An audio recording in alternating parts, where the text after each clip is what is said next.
So, Keyur, you were one of those Zydus leaders who attended the Leadership for Senior Executives program at Harvard. Can you just tell us about your experience in this course? Sure, Anil. First of all, let me just take a moment of appreciation for the organization for nominating me for this MDP in such a prestigious institute. It was like dream coming true for me. If I speak about my experience in the Harvard, the MDP where I was been nominated was been focusing on the role of a leader as architect, as beacon, as a change agent, as an innovator, and as a coach. What really excited me was two parts of it, beacon and architect. As a leader, we overall emphasize on a beacon where we set the visions, we set what we are intending to do, we craft our strategies, and we set our purpose. We do play a role as an architect. An architect, mind you, has a three very well ecosystem which has to be well tuned. That's on people, that's on culture, and that's on structure. As a leader, we mostly focus on one or two of them rather than having a balanced ecosystem for all of these three. And that was very, that was very insightful for me. That was an eye opener for me. And what was been demonstrated was through the case studies that how if one of the element is not functioning properly, how the aspiration for the organization to scale up goes down. So this was an amazing experience where you have been taught that as a leader, you are a beacon where you have been setting up a broad vision, but you are also an architect which have been responsible to create a right set of competencies, right set of culture, and right set of structure to enable the scale up of the organization. But also, and this was quite transforming and enriching for me. If I just focus on what stood out for this in entire ways, was we as a leader, we speak about IQ and EQ normally.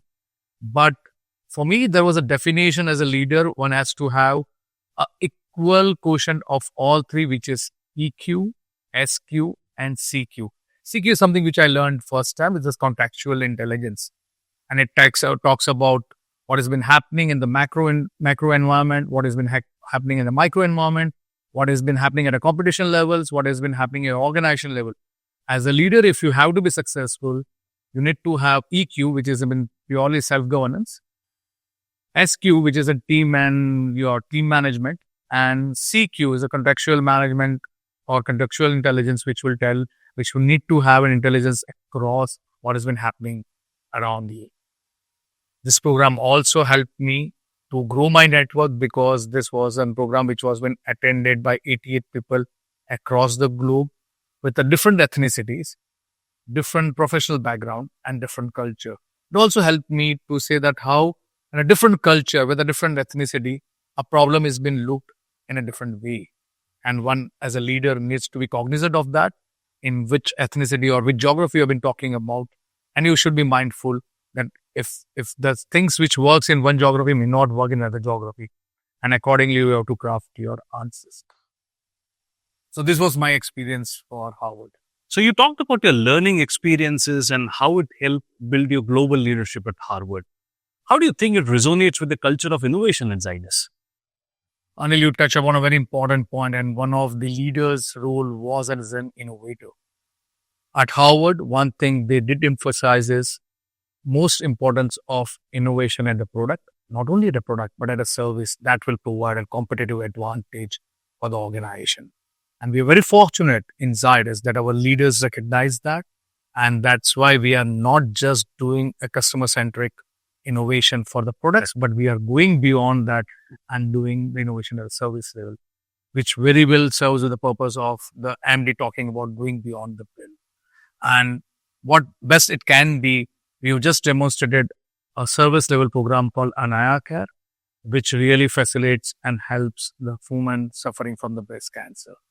So at Harvard, it was very clearly mentioned that as a leader, you need to invest right on the product innovation and the service innovation. But it is equally important that while you have been focusing on a product innovation and a service innovation, you have to have a structure which have been enabled that can harness this innovation. And I'm very proud to say that Zydus has those kind of a structure which are capable to do this innovation and monetize in the right market at the right geographies.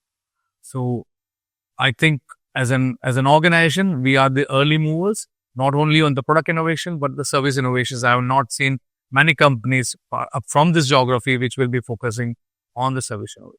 So you attended a program at Harvard which had representation from across the globe, wherein leaders from different industries and geographies came together. What, according to you, should the global industry of life sciences should address as a challenge in the next coming years? Very good question, Anil. Probably this was a survey which was being undertaken by the Harvard professor, and they were been looking for what are the eminent concerns that the leader as a leader from the respective industry we have been thinking about, and they rank order it. If you genuinely ask me, and I'll just reflect on the survey itself and carve out something which is very specific for our industry, the three problems what I'm looking for, which will really need to be addressed going forward. One is stringent government regulations. Second is product obsolescence. And third is disruptive technology. So if I just take one-on-one and address that how Zydus has been taking each one of them, government regulations, you have been knowing most of the governments have become very protective about their home market, and they are putting out stringent regulatory requirements for importing drugs in their market. So we have been working very closely with the government agencies and regulatory agencies to see that Zydus qualifies. We have been upscaling our regulatory staffs, but we are also investing in the respective geographies to see that we have been meeting the criteria and our business continues out there. So as an organization, I should always be very thankful that our organization is in forward looking and has been making bold investment in those geographies which matter to Zydus. If I talk about technology, one thing which has not disrupted the pharma industry was a technology. But with the advent of an AI, what we have been seeing is a huge technology disruption. And technology disruption will happen in the routine functions like finance or a sourcing. But more importantly, the technology disruptions will happen in the research and development of discovering of new molecules and the clinical development pathways. My third challenge would have been a product obsolescence. I would like to club both of this with this because the speed at which, with the help of an AI, the molecules have been discovered, it will enable us to see to it that the new introductions are becoming as fast as the product obsolescence have been happening. So if I just talk about the oncology space, the average life of a molecule remains 3 years, 2.5 to 3 years. Yeah. With the enablement of AI, I'm sure that the companies will be able to bring those molecules with a greater speed. So which used to take 20 years, we believe the cycle will shorten to 3 to 5 years. And to talk about what Zydus has been doing on this technology disruption, I'm very happy to share that as a Zydus, we have been very proactive.